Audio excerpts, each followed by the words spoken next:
Good morning, welcome back to the next instalment of the Nowhere Emporium. Let's get straight into it, I think. Chapter 2 we're starting with. It's called The Return Customer. So, Daniel returned to the shop the very next day. He couldn't help himself. On reflection, he felt silly for rushing out in such a panic. Now he had had time to think. He supposed what had he seen must have been a very clever trick, an illusion, and nothing more. But he found himself desperate to know exactly how the owner of the shop had made the magpies seem so real. He spent breakfast trying not to look at Spud Harper, who made threatening gestures at him across the dining hall for the entire meal. Slipping out during the rush after breakfast was easy.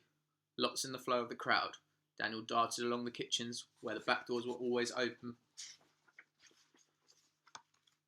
to let out the reek of the chef's cooking. The world was bathed in a Sunday sunshine, the sky endless blue.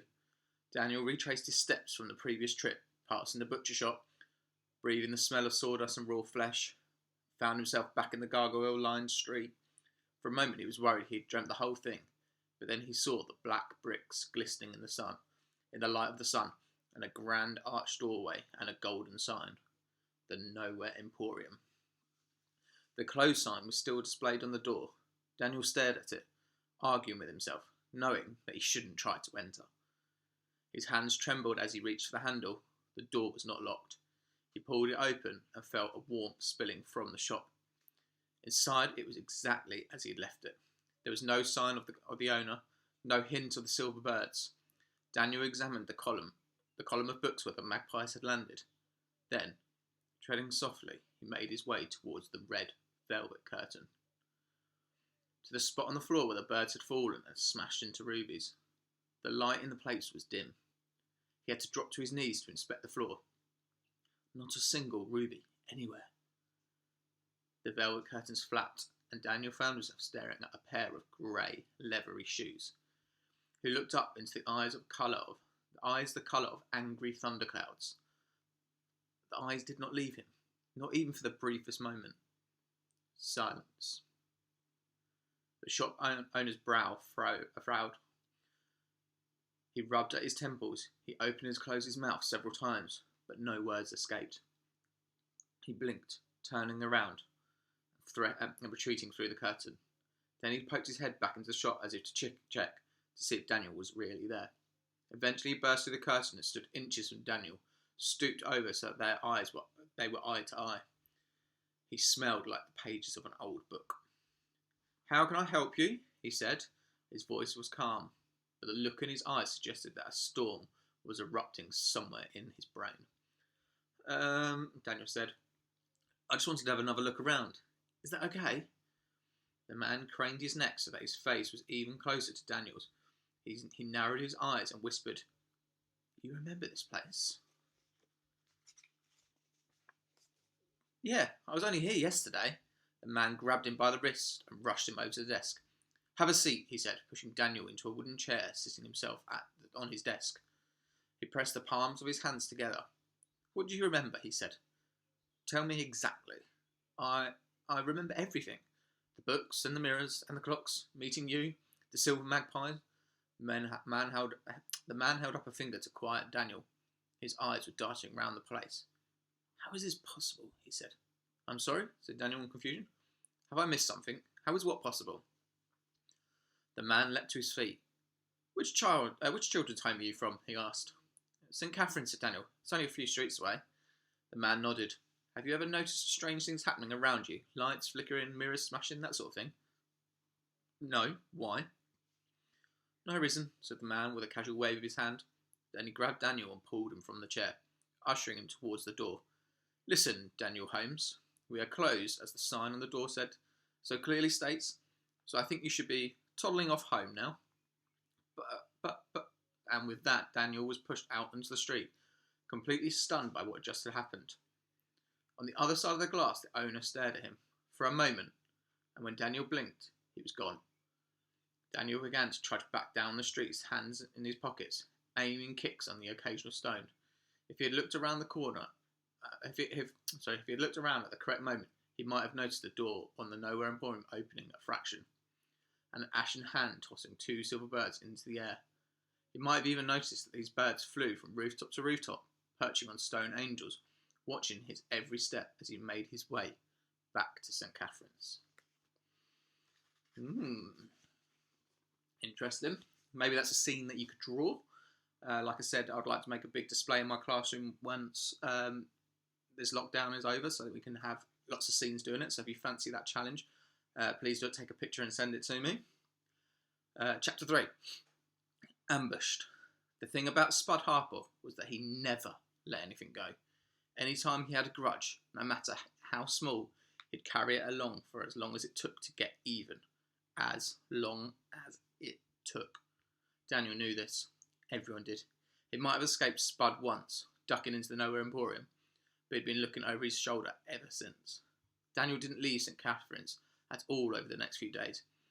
Every time he was alone in a corridor or turning a corner in the playground, he expected Spud to jump out on him. It didn't happen. Not that way. Monday went by. Nothing. Then Tuesday. Wednesday was the same. And the longer it dragged on, the more it seemed certain that Spud's revenge would be truly horrible when it arrived. Thursday. The last Thursday of every month in St. Catherine's was a fire drill day. It happened right after lunch. You could set your watch by it. When Daniel's class sat down at their desks after the break, their teacher, Mr. Pym, didn't even bother telling them to open their textbooks. Sure enough, a few minutes later, the air was splitting by the shrill of an alarm, and the class filed out, merging into the main corridor with several other classes. Daniel's stomach sank to somewhere around his knees as he felt someone's huge appear on his side. Smitty, the biggest boy in Spud's gang, smiled down at him. "Don't say a word, wee man, or I'll knock you out." He grabbed Daniel by the arm while the teachers were focused on getting the kids outside and bundled him across the corridor to the gym hall. Spud was waiting in the centre of the hall. Smitty dragged Daniel towards him and held him in front of Spud, who stuck his freckled face right in Daniel's. "Thought I forgot about you, pal," he said. "Thought I was going to let you off with what you did." Daniel said nothing. He stared at Spud, hatred burning in his veins. "Here's what's going to happen," said Spud. "You're going to steal back all that stuff you took from me so long and get it from the other kids. And if you don't, I'm going to smack you once for every single thing you cost me." "That's a lot of punches, Daniel." Daniel stared around the gym hall. The doors back to the corridor were blocked by Spud's gang playing lookout. No escape that way. But the back door, the one behind the stage, Daniel brought his foot down as hard as he could on the top of Smitty's. He heard the big guy howl in pain, felt the grip of his huge arms soften. Daniel managed to squirm away, taking off towards the back of the hall. "Hey, get back here." Daniel ran up the stairs to the stage. He ducked through the curtains, the sound of Spud's trainers on the boards just behind him, down another set of steps and out to our narrow corridor. "Not this time, Danny boy," yelled Spud. "You're getting it." Daniel ploughed on, his feet barely touching the floor as he ran to the corridor and burst through the fire exit to the car park at the back of St. Catherine's. Then he was away through the gate to the streets beyond, pushing past office workers who were out making the most of the Glasgow sunshine during their lunch breaks. Daniel glanced back over his shoulder, kicking into another gear, and tore through the pedestrian courtyard, between two office buildings, firing out the other side like a bullet. "Daniel!" Spud shouted. "Stop! You're gonna get..." And then the tail of Spud's sentence was cut off by the blast of a car horn, and Daniel realised, in one of those strange instances when time seems to slow down, that he'd run out into a road. He heard the screech of tyres, saw the car coming towards him head on, caught the driver's horrified gaze between the windscreen. He knew it was too late to stop. Knew he was not fast enough to keep going. There was no doubt in his mind that he was going to die in the street. A flash of silver in the corner of his eye. Something pressed the play button on the world. Everything screeched back to life. Before the car could hit him, something else did, knocking him sideways. He landed heavily and stared up through the blurred eyes of the cloudless sky. He was aware of someone standing over him, a person in a grey suit. Whoever it was, they were talking to him, but the voice was very far away. The only thing Daniel wanted to do was go to sleep. The world around him was lost to blackness. I reckon one more chapter. We're doing alright for time. It's not not too long. Now, this one's slightly different to the others. This is when you start needing to use your inference skills of linking between what we've already read. So this is called Chapter 4, The Monster. Now, this is in Edinburgh, 1878, sorry. So this is a flashback. It's gone back in time. The knock on the door of Castlefoot Home for Lost Boys came at precisely 5 minutes to midnight. At first, the call went unanswered. The man at the door waited patiently, flicking gathering crystals or falling snow from his shoulder. After a while, he took up a silver-topped cane and rapped hard on the door 3 times. A minute or so passed before flustered footsteps could be heard from within, and the sound of jangling keys on the heavy locks. The door swung open.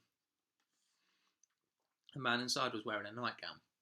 He was stout and fat-necked, neatly trimmed beard the only evidence of where the chin ended and the neck began. "Can I help you?" he asked, frowning over a pair of spectacles. The visitor nodded. "I believe so. Are you the master of the orphanage?" "I am," said the master. "And who may you be?" The man at the door, who had been standing just a step below the master, stepped up so they were standing on the level ground. He was much taller than the average man, over 6 foot in height, with powerful shoulders and a square-set jaw. His neatly cropped silver hair and a goatee seemed to sparkle in the warm glows of the lamps. His eyes were cold ice blue. Link. "I'm here about the boy," he said. The voice barely moved, barely more than a whisper. And after a moment of hesitation, the master's eyes widened. "Yes," he said. "Yes, please come in. Get out of the snow. Warm yourself." The tall man nodded, stepped into the home for lost boys. It might have been warmer out in the snow. "Can I offer you a drink, Mr. Sharp? Vindictus Sharp?" "No drink, thank you. Best see the boy as soon as possible." "If you don't mind me saying, Mr. Sharp," said the master, you may have picked a more reasonable hour to visit." "The asylum does not wish to draw attention to the boy," the tall man replied. "Such cases attract stigma. Unless, of course, you wish the child's condition to become common knowledge."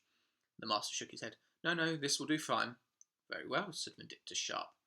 "The boy has been here since birth?" The master nodded. "More or less." "And have there happened regularly?" Again the master gave a nod. His face had transformed into a mere mention of the boy, taken on a haunted, hollow sort of look. "Do you think you can do something about it?" he asked, clasping his hands. Sharp raised an eyebrow. "May I speak with him?" he said.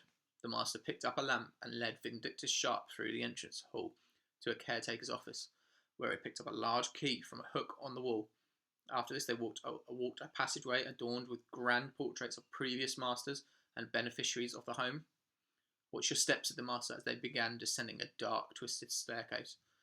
The stairs opened out to another corridor, this one lit by a solitary gas lamp.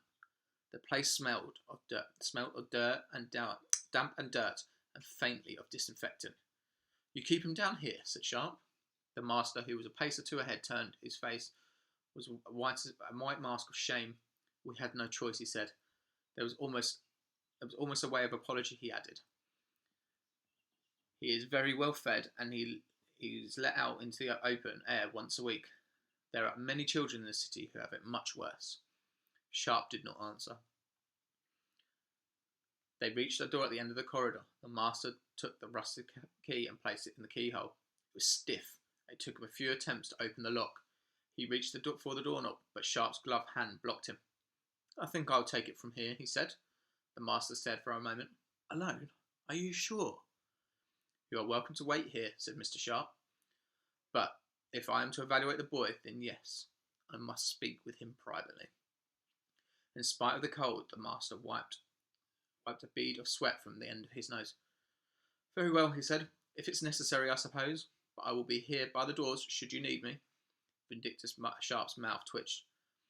It may have been a smile, but he turned towards the door before the master could properly tell. He reached for the handle and slowly opened the door. The room beyond was small and square. The only items of furniture were a small bed made from the cast iron and simple wooden and a simple wooden bookcase, packed with volumes of various size and thickness.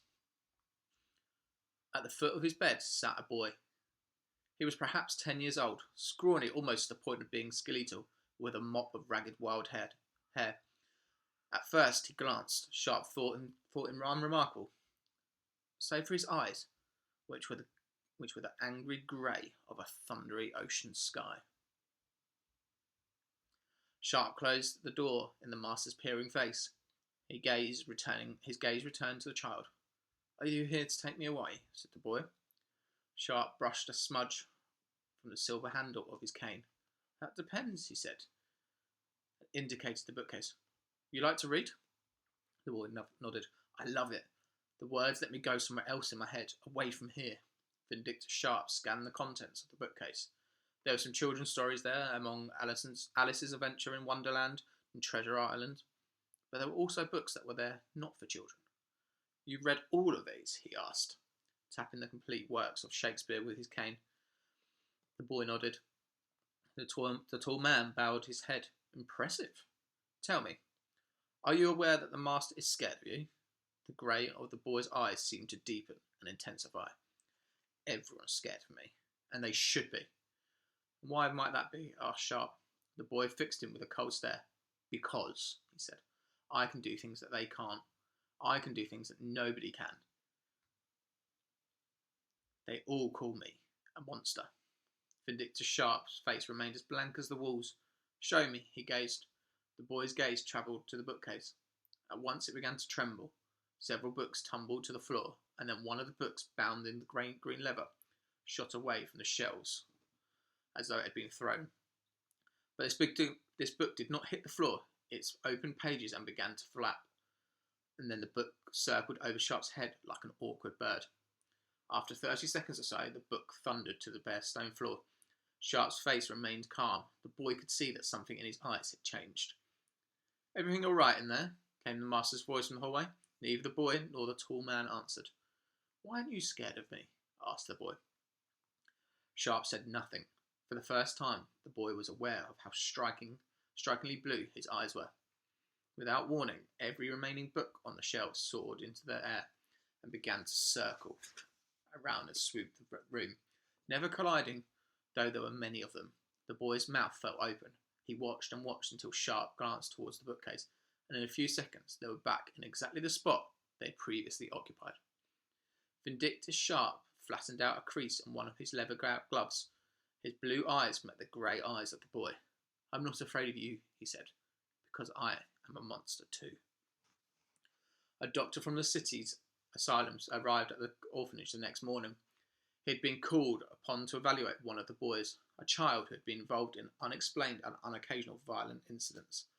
When the master led him down to the narrow stairs to the dark corridor and opened the door, he was at a loss to explain where the boy might have gone, or why several of the books were missing from the bookcase. The doors to the building were locked immediately, and every inch of the place searched, but there was no trace of the child. He had simply vanished. The master had no recollection of ever having answered the door the previous night. He possessed no memory of Vindictor Sharp in his impeccable suit, or how he had led him to the boy in the basement. He certainly could not remember how himself had helped to pack the child's belongings and seen them out safely. That night, and every night thereafter, the master would dream of a man and a boy walking together through the falling snow. Though he ran, he could never quite catch up with them. Right, we're going to finish there for today. So that was chapter 2, 3 and 4. Lots are going on. It's getting really exciting now. My clue, if you're to help you follow along, is to keep listening to the mentions, because the eyes are the bit where they tell you who's who. So we have a big character, a tall character that was around in 18 something or other. What did we say it was? 1878. And there's a tall man, Vindictor Sharp, who has electric blue eyes, really bright blue eyes. And then there is another man, a man and a boy, which we have seen a couple of times. Maybe they're the same person because it's different times, who has eyes of colour of thundercloud storms. So as we go on with the story, listen out for those clues, and that will help you make some links. But I'll be back tomorrow with another couple of chapters. Let me know how you're finding it. Is this a book you're enjoying? Hopefully so. Let me know in the comments and wherever we post this video. And I'll see you tomorrow.